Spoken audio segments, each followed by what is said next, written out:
Con el doctor Carlos Valdivieso, quien es el presidente del Colegio Médico de Antioquia. Presidente, nos alegra saludarlo. Bienvenido al Consejo de Redacción. Buenos días, ¿cómo está? Muchísimas gracias, Felipe, Juan Carlos, Paola y nuestro querido amigo Daniel. Me encanta estar aquí con ustedes hablando de este tema tan importante, no solo para las organizaciones médicas, una de las cuales yo represento, sino para todo el país. Esto del proceso de la transformación del sistema de salud es para todo el país. Presidente, vamos a empezar la conversación haciéndole la pregunta que le estamos haciendo a los televidentes esta mañana, y es si la reforma a la salud ha sido debidamente o está bien difundida, conversada, analizada y debatida. El Colegio Médico de Antioquia, ¿qué piensa al respecto? Bueno, primero que todo, el Colegio Médico de Antioquia es parte de la Federación Médica Colombiana, que reúne a todos los médicos del país. Asimismo, el Colegio Médico de Antioquia es parte de un grupo muy importante, Juan Carlos y Felipe, que se ha convocado para tratar las propuestas de las organizaciones médicas representativas e históricas, digamos así, del país. ¿Cuáles somos? La Academia Nacional de Medicina, la Asociación Colombiana de Sociedades Científicas, Paula, que recoge a 60.000 especialistas de medicina del país, 60.000, también Asosalud, que reúne a las profesiones, digamos, que no son médicas, las enfermeras, los fisioterapeutas, los terapeutas respiratorios, etc. También está ahí el Colegio Médico Colombiano, de tal manera que somos las organizaciones más representativas del país. Llevamos más de un año haciendo una serie de propuestas que reunimos en un documento que llamamos los Acuerdos Fundamentales, y esperábamos naturalmente que fuéramos invitados por la señora ministra de Salud a participar en la confección del proyecto de ley. Pues yo puedo decirles a ustedes contundentemente que nuestras organizaciones no han participado en la confección del proyecto de ley que se va a presentar al Congreso, y no lo conocemos. Paula, no lo conocemos. Nosotros en este momento, Daniel, no lo conocemos. Ustedes no conocen el texto, ni no siquiera sabemos del proyecto, nada. ¿Cuál es el texto que la ministra va a presentar en el Congreso? No lo sabemos. Eso es una cosa. Entonces, presidente, escúcheme, ¿con quién se supone el gobierno nacional ha armado la propuesta de reforma a la salud? Bueno, esto no es lo que yo digo. El gobierno nacional dice que ha convocado una serie de organizaciones que ellos denominan la sociedad civil. Pero dentro de esas organizaciones que ellos denominan la sociedad civil, no estamos las organizaciones médicas representativas de la nación, lo cual nos parece muy particular. Nosotros en varias oportunidades llamamos a la ministra que se convocara una mesa técnica donde nosotros pudiéramos influir. ¿Por qué? ¿Por qué, Felipe?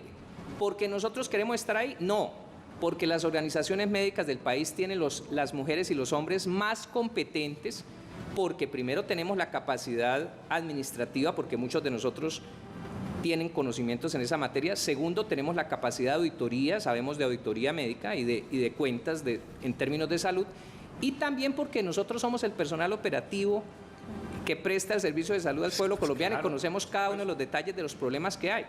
Pero nunca fue posible que esa mesa técnica se convocara, y esta es la situación en este momento. Bueno, el Colegio Médico de Cundinamarca y Bogotá, por supuesto, también hace parte de la federación. ¿Será que ellos estuvieron más de buenos y a ellos sí los convocaron? Doctora Clemencia Mayorga, presidente de ese colegio, nos alegra saludarla. Buenos días, ¿cómo está? Buenos días para ustedes, un gusto estar aquí en este programa tan importante. ¿Ustedes han sido convocados? ¿Ustedes han participado de debates previos para la construcción de la reforma a la salud? No, digamos que ha habido dos procesos que a mí me parece que hay que diferenciar. La ministra y el gobierno nacional ha insistido en que hubo un amplio debate para la construcción de la propuesta presentada por el gobierno nacional, y que entendemos que hoy ya está en manos del presidente de la República, por lo menos eso por información que tenemos de los medios de comunicación. Hubo un proceso previo en que se generó una propuesta de una campaña específica del entonces candidato presidencial Gustavo Petro, pero ese es un proceso distinto a cuando estamos en el gobierno. Ya llega el presidente Petro, la ministra Carolina Corcho, y se genera entonces un articulado de la propuesta de proyecto de ley para la implementación de la ley estatutaria de la salud. Y en ese proceso, que es el proceso formal del gobierno nacional, pues no hemos podido participar. Como lo mencionaba mi colega doctor Valdivieso, buenos días. Pues es cierto que nosotros venimos trabajando desde hace 1 año y medio. Tenemos 14 puntos para aportar. Aquí no se trata de protagonismo, si yo quisiera hacer énfasis en eso. Es importante que las organizaciones médicas, pero no solo las organizaciones médicas, sino que cuando se está frente a una reforma del sistema de salud, un tema tan sensible que afecta a los 50 millones de colombianos, porque tengamos claro que aquí la reforma a la salud nos va a afectar a todos. Ojalá, nosotros esperamos que sea una reforma y una afectación positiva, pero cuando se trata de una reforma de esta envergadura es importante que todos los actores del sector, por supuesto nosotros, los profesionales de la salud, los médicos y demás profesionales, hagamos parte de esas mesas. Lamentablemente no lo hemos conseguido. Tenemos claro cuáles son las debilidades y las fortalezas del sistema de salud, y nuestros 14 puntos coinciden en mucho con algunas de las afirmaciones que la ministra ha hecho en medios de comunicación, pero también hay otros aspectos en los que tenemos inquietudes y creemos que tenemos la responsabilidad como organizaciones médicas de plantearlas de cara al país y de que sean escuchadas y tenidas en cuenta con un único objetivo, y eso debe ser claro, y es aportar a que esa reforma salga bien. Claro que sí, eso es lo más importante en todo este debate, las propuestas que se realizan desde las asociaciones médicas, quienes son los que padecen en sitio todos los efectos que tienen algunas medidas en el sistema de salud. Doctor Valdivieso, si bien ese es el punto central, las propuestas y lo que debe estar, lo que pasa es que sí me parece un poco contradictorio, porque la ministra Corcho era la vicepresidenta, si no estoy mal, de la misma Federación Médica Colombiana, es decir, ¿se le olvidó a la ministra incluir a la federación ya estando en el cargo? Pues parece que sí. Nosotros tenemos muchas inquietudes, Paula. Por ejemplo, dentro de los acuerdos fundamentales está claro que nosotros somos contrarios a que se continúe la intermediación financiera en manos de las EPS. Pero es que acabar las EPS no resuelve los problemas del sistema de salud. Ese es uno de los puntos. Nos preocupa, por ejemplo, el costeo de las estrategias que la ministra ha propuesto en lo que ella llama los grupos EMIT, que son los grupos de profesionales que van a atender asuntos de salud pública. ¿Cuál es el costeo, por ejemplo, de esa estrategia dentro de los dineros del sistema de salud? Nos preocupa cómo se van a hacer los pagos de los servicios prestados por los diferentes prestadores. Ella ha propuesto una red de prestadores, pero nosotros no sabemos cómo el ADRES, que es lo que pensamos que ella va a proponer, que maneje los recursos de salud, el ADRES. Entonces, ¿cómo se le van a girar a los prestadores los dineros? ¿Se le va a girar por evento? Eso puede generar un aumento de los costos, que suceda lo que sucedía antes de la Ley 100, que era que llegábamos a septiembre y los hospitales no tenían dinero porque ya se habían acabado los dineros de pago a la salud. Nosotros, por ejemplo, estamos inquietos por cómo van a ser esos pagos. Tendrá que haber un pago prospectivo a la red. ¿Cómo se va a hacer eso? Esos son asuntos técnicos de la mayor importancia. Por ejemplo, el tema de las autorizaciones de servicios en manos de las EPS ha sido un tema supremamente polémico contra el cual nosotros estamos, porque ese tema de las autorizaciones en muchos casos choca con un principio fundamental del ejercicio médico, que es el principio de autonomía, que nosotros como organizaciones defendemos, es decir, que el médico pueda decir qué es lo que necesita el paciente con base en 2 elementos de su decisión. El primero de ellos, la lex artis, es decir, los conocimientos de la medicina, y en segundo término, los principios de la ética médica. De tal manera que la autonomía es un asunto también a defender. Todas estas son inquietudes muy básicas que tenemos, parte de las que tenemos. Yo quiero preguntarle a la doctora Clemencia si a partir de las declaraciones hechas por el presidente Gustavo Petro, en las que invita a la movilización social, si cree que esa invitación a un estado de opinión va a callar, va a silenciar los argumentos que ustedes han expuesto en esos 14 puntos que nos mencionaba hace unos instantes. No, mira, la verdad es que yo creo que la participación ciudadana es muy importante en un tema como la reforma a la salud, pero la parte técnica también es importante y yo creo que la invitación a salir a la calle a defender la reforma tiene que tener un único elemento para poderse hacer y es conocer el texto de la reforma. Exacto. Es decir, sin conocer el texto de la reforma uno se pregunta, claro, hemos oído ideas generales, pero pues como dicen por ahí, el diablo está en los detalles y la forma legítima de participar en la calle defendiendo una reforma, que yo la considero legítima, es parte de la participación ciudadana, pero tiene que ser una participación ciudadana donde el mínimo elemento es: conozco la reforma y por eso la defiendo. Entonces, por eso me parece que no entiendo yo muy bien, la verdad, porque este secretismo alrededor de la reforma. Nos han dicho, ha habido suficiente información,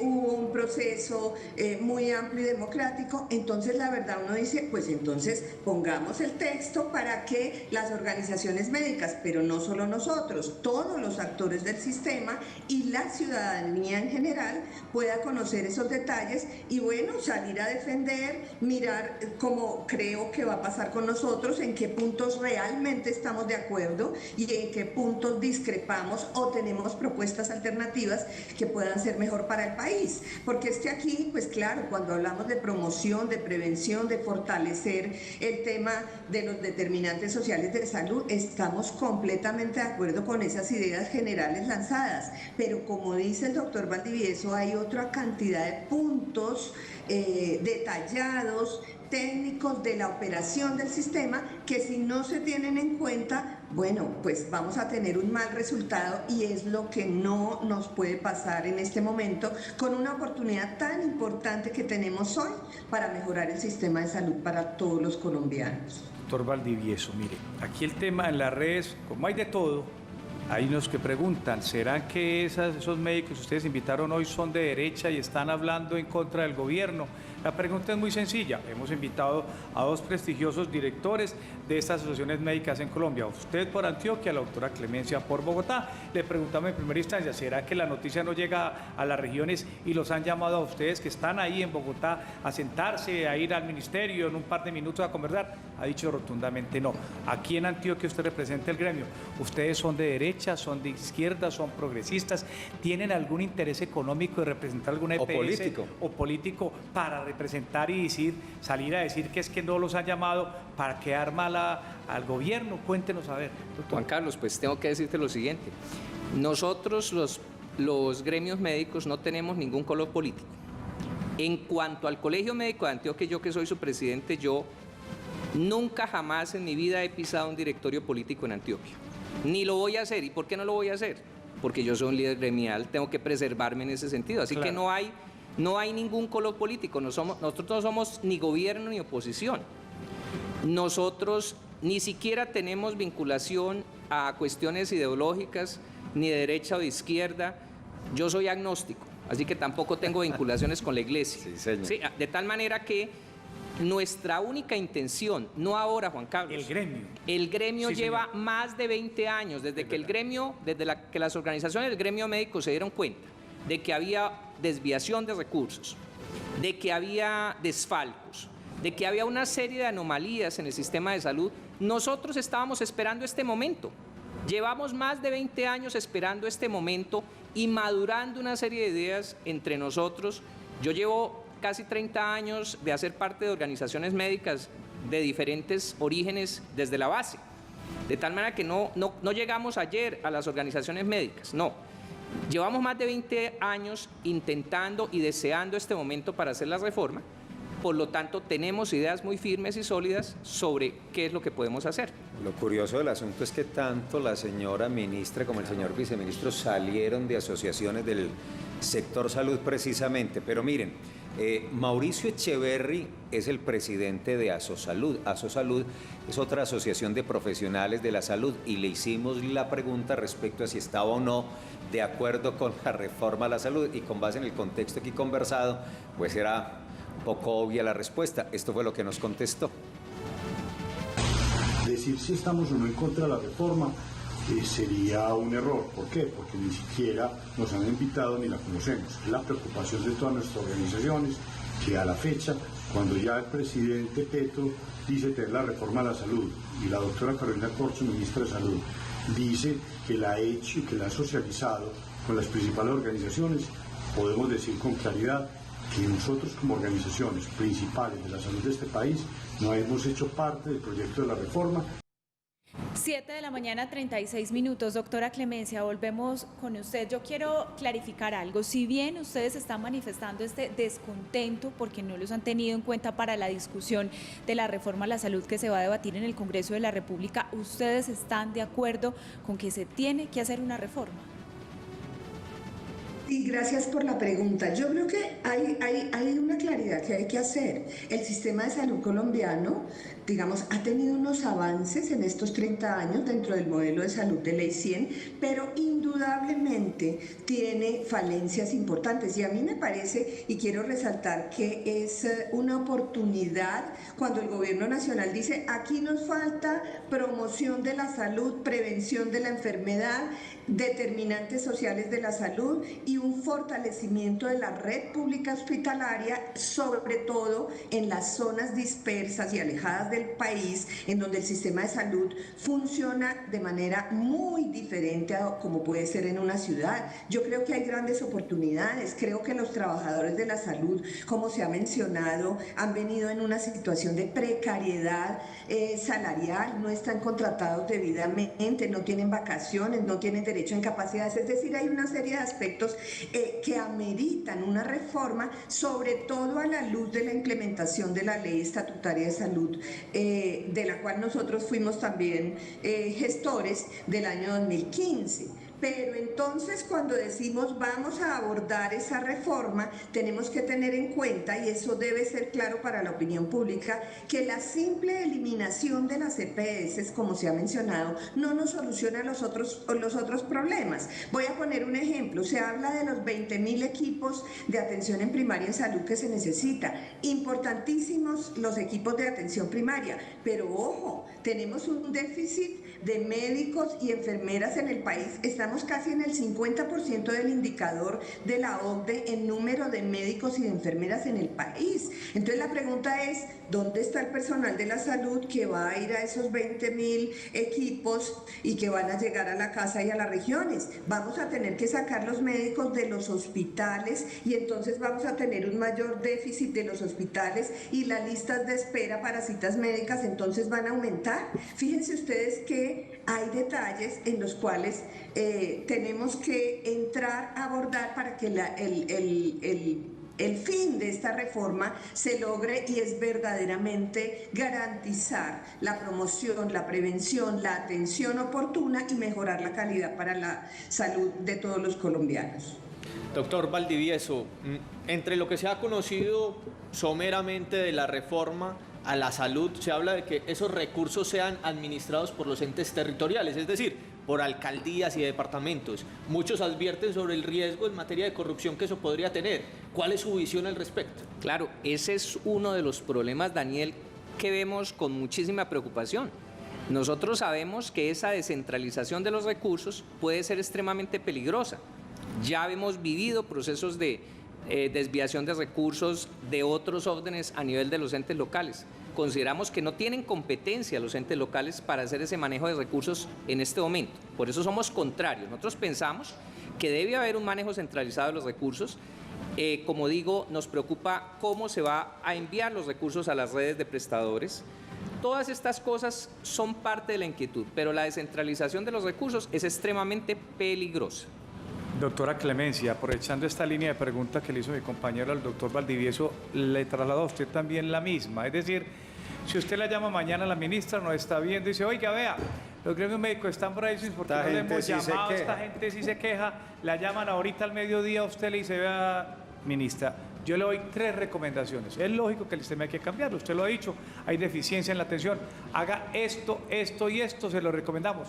¿Cuáles serían esas 3 recomendaciones que deben ir incluidas en ese proyecto de reforma a la salud? Pues bueno, me pones en una dificultad porque nosotros tenemos 14 recomendaciones dentro de los acuerdos fundamentales, pero si tuviera que escoger, Sí. te diría que el tema de la atención primaria en salud es Sí. fundamental, Sí, señora.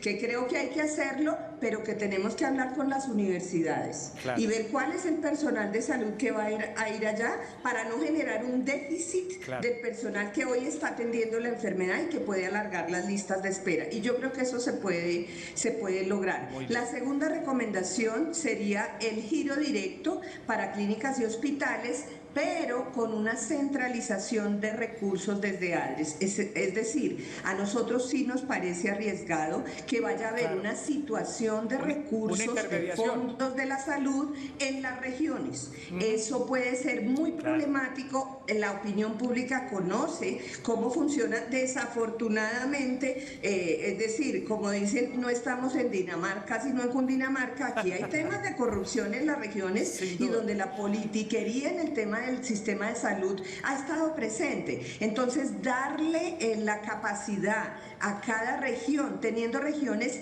en donde realmente no se tienen ni las capacidades técnicas, por lo menos en este momento, y donde el riesgo de politiquería y corrupción es alto, es muy arriesgado. La centralización de los recursos desde ADRES se debe dar. Y la tercera recomendación, por supuesto, tiene que ver con el tema de la formalización de los trabajadores de la salud, de los profesionales de la salud, de los médicos, las enfermeras, los terapeutas. Pero ahí también tenemos preguntas, es decir, ¿dónde están los recursos para la formalización?